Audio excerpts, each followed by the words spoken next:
नमस्कार दोस्तों, हम बात करने वाले हैं इच्छाधारी नाग के बारे में। आप लोगों ने इच्छाधारी नाग के बारे में ज़रूर सुना होगा। इच्छाधारी नाग की कहानियाँ भी सुनी होगी और फिल्मों में भी देखा होगा इच्छाधारी नाग के बारे में। लेकिन दोस्तों, क्या आपको पता है कि इच्छाधारी नाग की जो नागमणि होती है उसमें कितनी शक्ति होती है और इस नागमणि के द्वारा क्या क्या किया जा सकता है? सारी जानकारी दूंगा इस वीडियो में। पूरा अंत तक देखिएगा, तभी आपके समझ में आएगा।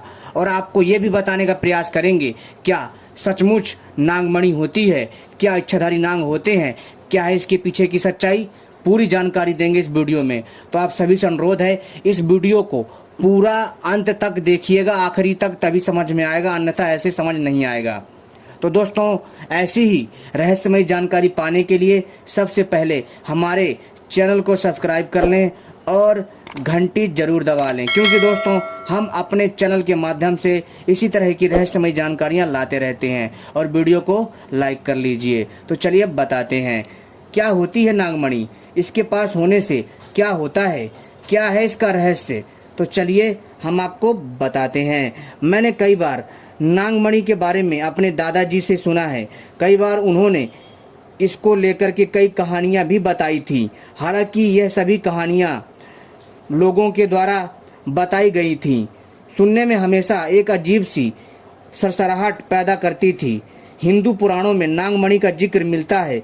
माना जाता है कि नागमणि उस मणि को कहते हैं जो किसी प्रभावशाली नाग के सिर पर होती है। और दोस्तों, आम जनता में यह बात प्रचलित है कि कई लोगों ने ऐसे नाग देखे हैं जिसके सिर पर मणि थी। हालांकि पुराणों में मणिधर नाग के कई किस्से हैं। भगवान कृष्ण, जी हाँ दोस्तों, भगवान कृष्ण का भी इसी तरह के एक नाग से सामना हुआ था मथुरा में। और नागमणि को भगवान शेषनाग धारण करते हैं। पुराणों और लोक कथाओं में नागमणि के किस्से आम लोगों के बीच काफ़ी प्रचलित हैं। नागमणि सिर्फ नागों के पास ही होती है। नाग इसे अपने पास इसलिए रखते हैं ताकि उसकी रोशनी के आसपास इकट्ठे हो गए कीड़े मकोड़े को वह खाता रहे। हालांकि इसके अलावा भी नागों द्वारा मणि को रखने के और भी कारण हैं, वो भी बताते हैं। छत्तीसगढ़ी साहित्य और लोक कथाओं में नाग, नागमणि और नाग कन्याओं की कथाएं मिलती हैं। मनुज नागमणि के माध्यम से जल में उतरते हैं। नागमणि की यह विशेषता है कि जल उसे मार्ग देता है। इसके बाद साहसी मनुज महल में उपस्थित होकर यानी प्रवेश करके नाग को परास्त कर नाग कन्या को प्राप्त करता है। यानी दोस्तों, नागमणि में इतनी शक्ति होती है कि अगर आप नागमणि को लेकर के किसी भी नदी में या तालाब में उतरते हैं तो दोस्तों जल, वो पानी आपको स्वयं जगा देगा। जी हाँ, इतनी प्रभावशाली होती है। नागमणि के बारे में कहा जाता है कि यह जिसके हाथ लग जाती है उसकी किस्मत रातों रात बदल जाती है। उसके पास पैसा, धन दौलत अपार आने लग जाता है। जी हाँ दोस्तों, इतना धन दौलत आता है उसके पास कि कोई कल्पना भी नहीं कर सकता। रुपए पैसे की कोई कमी नहीं रहती और रुपए पैसा ऐसे आता है जैसे मानो नोटों की बारिश हो रही हो। नागमणि होती है या नहीं होती है, इसके बारे में भी अलग अलग मान्यताएं हैं। हम सबने भी मणिधारी नाग की कहानियां किताबों में पढ़ी हैं, टीवी में देखा है, मगर हकीकत में शायद ही किसी ने नागमणि देखी होगी। ठीक है दोस्तों, लेकिन ऐसे सांप बहुत दुर्लभ होते हैं। जी हाँ दोस्तों, जो नागमणि सांप होते हैं वो बहुत दुर्लभ होते हैं। ऐसे सांपों के मिलना बहुत दुर्लभ होता है। जो इच्छाधारी नाग होते हैं दोस्तों, ऐसे सांपों का मिलना बहुत दुर्लभ होता है। इसलिए कहा जाता है कि मणिधारी नाग नहीं होते हैं। अब सच जो भी है, लेकिन दोस्तों बृहत संहिता में नागमणि के बारे में कई रोचक बातें बताई गई हैं जो इस बात को सोचने पर विवश करता है कि क्या वास्तव में नागमणि होता है। और दोस्तों, बृहत संहिता में नागमणि के बारे में कई बातें कही गई हैं। दोस्तों, बृहत संहिता में बताया गया है नागमणि में इतनी चमक होती है कि जहां पर होती है वहां आसपास तेज रोशनी फैल जाती है। नागमणि अन्य मणियों से अधिक प्रभावशाली और अलौकिक होती है। नागमणि मोर के कंठ के समान और अग्नि के समान चमकीली दिखती है। यह मणि जिसके पास होती है उस पर विष का प्रभाव नहीं होता है। जी हाँ दोस्तों, दुनिया के कितना भी जहरीला सांप हो, अगर आपके पास नागमणि है तो दोस्तों आपके ऊपर विष का प्रभाव नहीं पड़ेगा, चाहे फिर वह जहर कितना ही खतरनाक क्यों ना हो।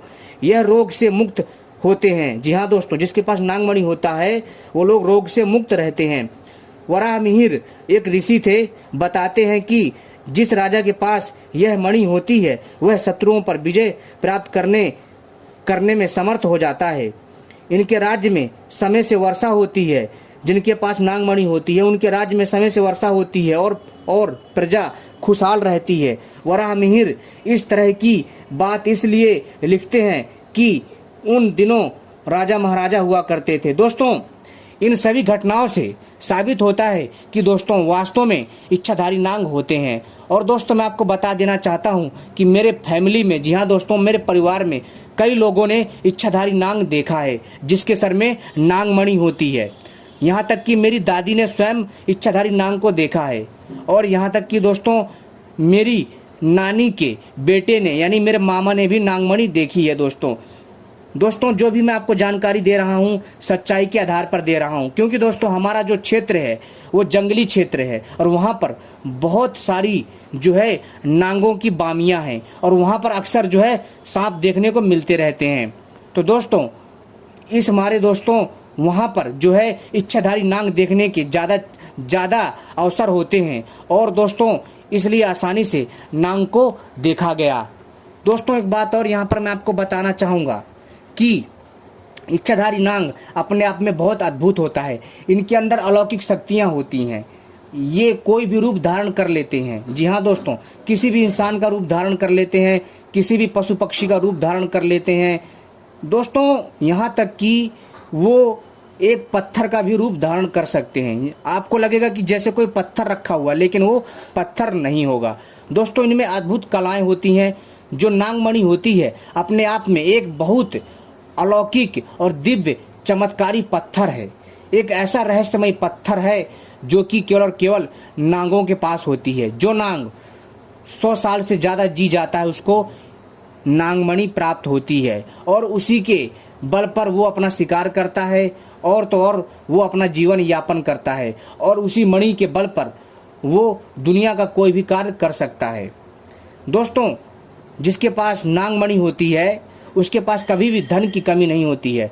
दोस्तों जहाँ पर भी इच्छाधारी नाग नागिन रहते हैं वहाँ दोस्तों कभी भी जो है माहौल ख़राब नहीं रहता है। वहाँ पर सदैव हर चीज़ समय से होती है और वहाँ का वातावरण भी कुछ अलग होता है। इसलिए दोस्तों मैं आपको बताना चाहूँगा कि दोस्तों इच्छाधारी नाग होते हैं, इच्छाधारी सांप होते हैं। कोई माने चाहे ना माने, क्योंकि दोस्तों इस चीज़ को देखा गया है, महसूस किया गया है, यहाँ तक कि मेरे परिवार वालों ने देखा है। इस बारे में आपको बता रहा हूँ, बाकी आपकी इच्छा। धन्यवाद।